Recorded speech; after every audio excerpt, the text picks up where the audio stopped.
Mademan khôn môi đùa nó sát lang boyar si bui mol ki phil furo tok sarangini ai su jorawa khorang ketei bai non furo Mademan khôn môi đùa nó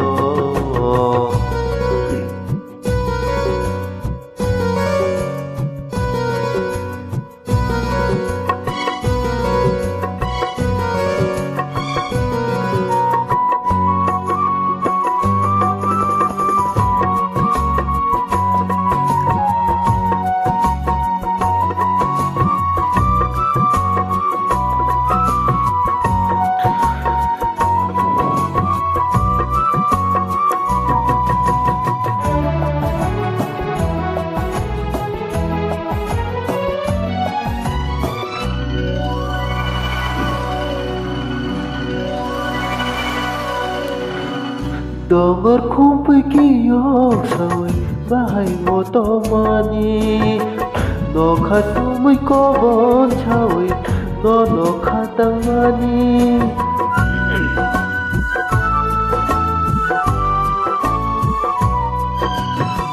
Domar kumpai kiyok sawai bahai moto mani no khatu mui ko bon chawai no khatang mani asike no wanchugo bukhawo gdalai tongo asike no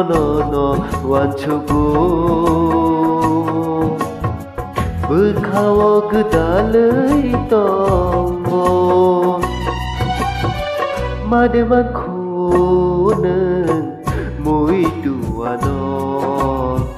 sas lang boyar si bui mol ki phil puro Mademan khôn mui dua no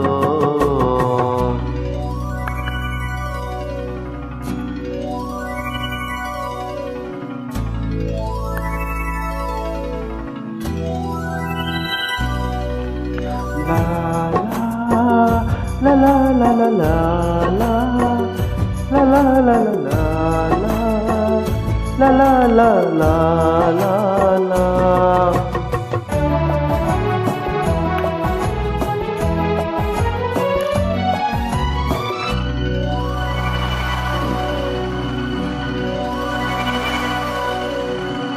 Kapangani serang biru nai salga paisi Desa malai finai nang bai ki pilai maising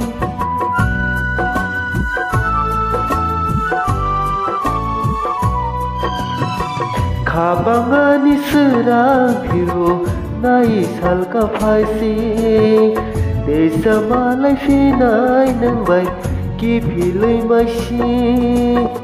Sasmai rang sakni zorawo Naisima belai no dukha Sasmai rang sakni zorawo